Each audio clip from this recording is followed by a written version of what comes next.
नमस्कार, hot topic में आपका स्वागत है। मैं हूं अखिलेश शर्मा।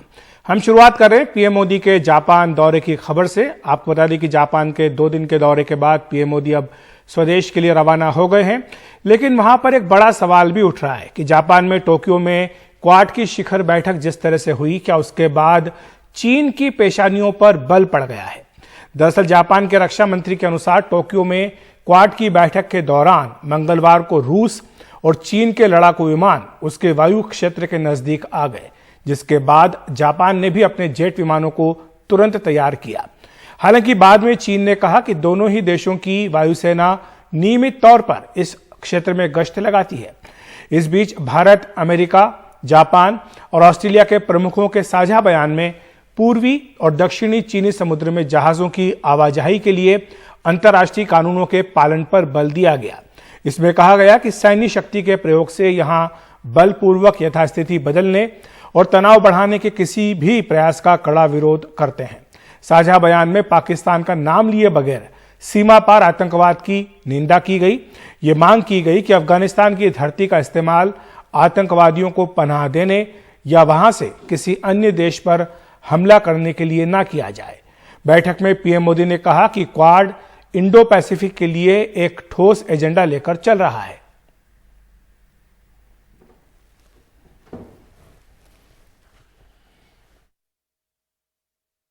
कोविड-19 की विपरीत परिस्थितियों के बावजूद हमने vaccine delivery, climate action, supply chain resilience, disaster response और आर्थिक सहयोग जैसे कई क्षेत्रों में आपसी समन्वय बढ़ाया है। इससे इंडो पैसिफिक में शांति, समृद्धि और स्थिरता सुनिश्चित हो रही है। क्वाड इंडो पैसिफिक क्षेत्र के लिए एक कंस्ट्रक्टिव एजेंडा लेकर चल रहा है। इससे क्वाड की छवि एक फोर्स फॉर गुड के रूप में और भी सुदृढ़ होती जाएगी। वहीं अमेरिकी राष्ट्रपति जो बाइडेन ने क्वाड बैठक में रूस और यूक्रेन जंग का मुद्दा भी उठाया। उन्होंने कहा कि यह यूरोपियन नहीं बल्कि ग्लोबल मुद्दा है। यूक्रेन पर गेहूं निर्यात में पाबंदी से दुनिया भर में खाद्य संकट खड़ा हो गया है। At the same time, we're navigating a dark hour in our shared history. The Russian brutal and unprovoked war against Ukraine has triggered a humanitarian catastrophe, and innocent civilians have killed in the streets, and millions of refugees are internally displaced as well as exiled. And this is more than just a European issue. It's a global issue. The fact is that if you turn on the television and you'll see what Russia's doing now, it appears to me that Putin is just trying to extinguish a culture.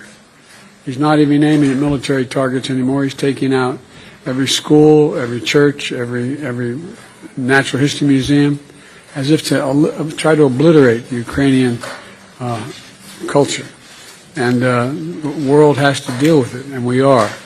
And also, as long as Russia continues the war, the United States will work with our partners to help lead a global response, because it can affect all parts of the world. Quad बैठक के दौरान PM Narendra Modi ने America के राष्ट्रपति Joe Biden से द्विपक्षीय बातचीत भी की। इसमें पीएम मोदी ने भारत अमेरिका निवेश और कारोबारी रिश्ते को बढ़ाने पर जोर दिया। राष्ट्रपति बाइडेन ने यूक्रेन संघर्ष की चर्चा की और वैश्विक व्यवस्था को बहाल करने पर जोर दिया। पीएम मोदी ने बाद में अलग से जापान और ऑस्ट्रेलिया के प्रधानमंत्रियों से भी अलग अलग द्विपक्षीय चर्चा की। भारत और अमेरिका की स्ट्रेटेजिक पार्टनरशिप सही मायने में एक पार्टनरशिप ऑफ ट्रस्ट है। हमारे साझा मूल्यों और सुरक्षा सहित कई क्षेत्रों में हमारे समान हितों ने इस ट्रस्ट के बॉन्ड को मजबूत किया है। हमारे पीपल टू पीपल रिलेशंस और घनिष्ठ आर्थिक संबंधों में भी हमारी पार्टनरशिप को यूनिक बनाते हैं। हम दोनों ही देश के इंडो पैसिफिक क्षेत्र के बारे में भी समान नजरिया रखते हैं और न सिर्फ द्विपक्षीय स्तर पर बल्कि अन्य लाइक माइंडेड देशों के साथ अपने साझा मूल्यों और साझा हितों को सुरक्षित रखने के लिए काम कर रहे हैं। और ज्ञानवापी मामले में अब अगली सुनवाई 26 मई को होगी। इस बीच अदालत ने दोनों पक्षों से सर्वे रिपोर्ट पर 1 हफ्ते में अपनी आपत्ति देने को कहा है। इसके अलावा पहली सुनवाई मुस्लिम पक्ष के एतराज पर होगी, यानी अदालत ये देखेगी कि पूजा स्थल कानून 1991 के मुताबिक हिंदू पक्ष की याचिका सुनवाई योग्य है या नहीं। सुप्रीम कोर्ट ने भी जिला अदालत से कहा था कि पहले यही तय हो कि इस कानून के तहत सुनवाई होनी भी चाहिए या नहीं।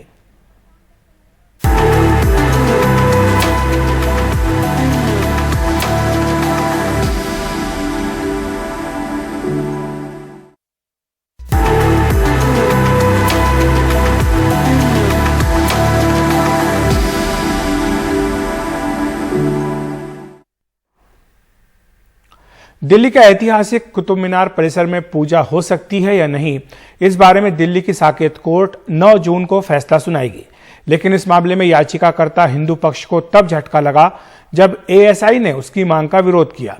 आर्कियोलॉजिकल सर्वे ऑफ इंडिया ने अपने हलफनामे में साफ कहा कि कुतुब मीनार पुरातात्विक स्मारक है, किसी भी धर्म के लोगों का उपासना स्थल नहीं है। 12वीं सदी में तत्कालीन शासक कुतुबुद्दीन ऐबक की बनवाई करीब 73 मीटर ऊंची कुतुब मीनार। करीब 800 साल बाद 21वीं सदी में दिल्ली की अदालत को यह फैसला करना है कि क्या इसके परिसर में हिंदू और जैन देवी देवताओं की मूर्तियां बहाल करके पूजा की इजाजत दी जा सकती है या नहीं। हिंदू पक्ष की इस याचिका का आर्कियोलॉजिकल सर्वे ऑफ इंडिया यानी एएसआई ने विरोध किया है। एएसआई ने अपने हलफनामे में कोर्ट को बताया, कुतुब मीनार पुरातात्विक महत्व का स्मारक है, पूजा स्थल नहीं। जब ये कुतुब मीनार परिसर एएसआई के संरक्षण में आई तब भी वहां किसी धर्म के लोग उपासना या पूजा पाठ नहीं कर रहे थे। कुव्वत उल इस्लाम मस्जिद पर खुदा हुआ है कि मस्जिद का निर्माण 27 मंदिरों के अवशेष से किया गया था, लेकिन ये कहीं नहीं लिखा है कि मस्जिद का निर्माण मंदिर को तोड़कर किया गया। कुतुब मीनार के मौजूदा स्वरूप से छेड़छाड़ नहीं की जा सकती। स्मारक का किरदार 1 तारीख को निर्धारित किया जाता है। जब स्मारक 1998 के अधिनियम के तहत हो या 1914 या 1904 के अधिनियम से पहले सुरक्षा के तहत आता हो, एक बार दी गई तारीख को स्मारक का किरदार तय हो जाए, उसके बाद स्मारक के किरदार को बदला नहीं जा सकता।